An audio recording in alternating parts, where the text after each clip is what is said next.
Okey, contoh soalan melakar graf kuadratik. Okey, diberi fx sama dengan x kuasa 2 tolak 4x tolak 5. Okey, so kita ikut step daripada buku teks awak yang muka surat 60 tadi. Okey, untuk step pertama, identify A dia dulu. Okey, A dia sekarang adalah 1, iaitu lebih besar daripada kosong. Bila dia kata lebih besar daripada kosong, awak dalam dah boleh imagine bentuk grafnya adalah senyum.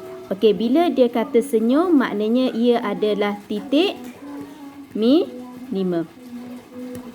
Okey, dan langkah yang kedua, kita akan cek B kuasa 2 tolak 4AC, pembeza layan dia.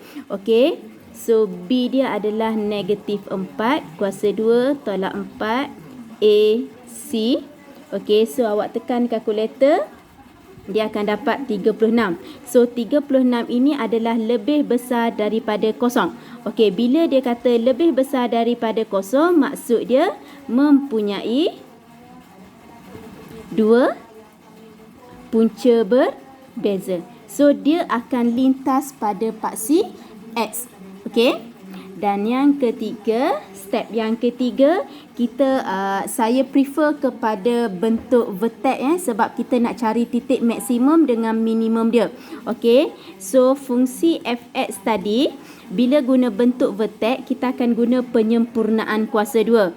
So x kuasa 2 tolak 4x tolak 5. Macam mana syarat penyempurnaan kuasa 2? Mesti perkali bagi A adalah 1. Okey.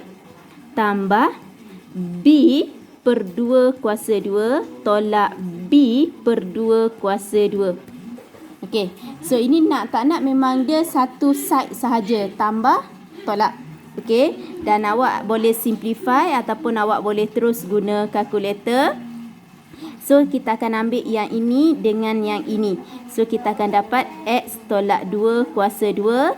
Yang ini tekan kalkulator directly, awak akan dapat negatif 9. Okey. So titik minimum dia adalah ini. Ini akan jadi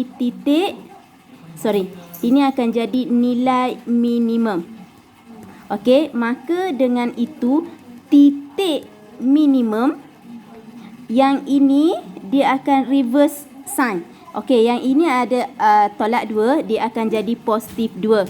Yang ini kita hanya ambil nilai dia, negatif 9. Okey, so titik minimum dia pada koordinat 2, negatif 9. Okey, dan paksi simetri.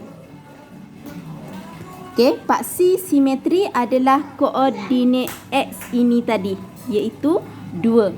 Okey, paksi simetri dia pada X sama dengan 2. Okey, step yang keempat.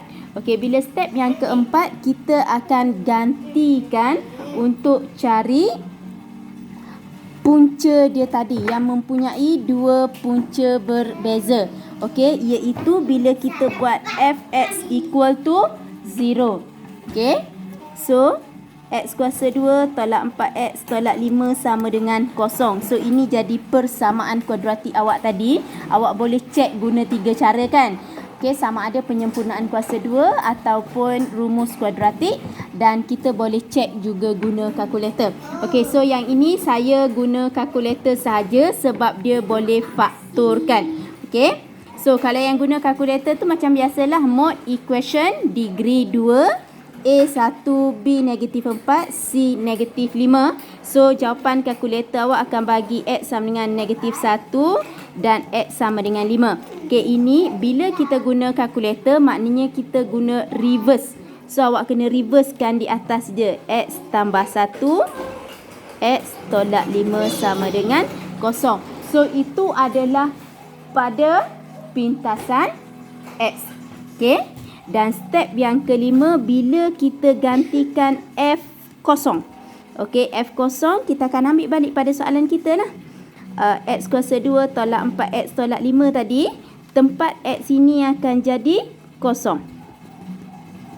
0 kuasa 2 tolak 4, 0 tolak 5. So kita akan dapat negatif 5. So nilai ini adalah pintasan Y bila kita gantikan X sama dengan 0. Okey, ini adalah 5 langkah. Okey, dan langkah terakhir kita nak sketchkan ia. Okey. Bila sketch awak kena ambil baliklah. Dia mesti bentuk macam ini, mesti lalu pada paksi X2, punca berbeza dan koordinat minimum dia 2, -9. Okey, pada paksi X dia akan lalu -1, 5 dan pada paksi Y dia akan lalu -5. So bila awak sketch awak mungkin akan dapat macam ini. Ini adalah paksi X. Okey, ini adalah paksi Y.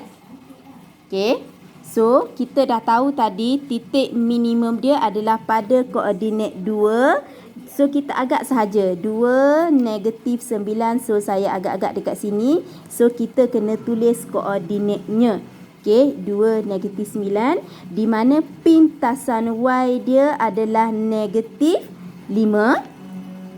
Dan pintasan X dia adalah -1 dengan 5 daripada yang kita dapat tadi. Okey, dan ini adalah paksi simetri pada X sama dengan 2. So awak pandailah buat dia. Okey, lukis biar cantik sikit Yang ni kurang cantik sikit. Okey. So ini adalah graf awak. Okey, memenuhi paksi simetri pada paksi X, pintasan Y dan titik maksimum ataupun titik minimum, depend kepada soalan. Okey?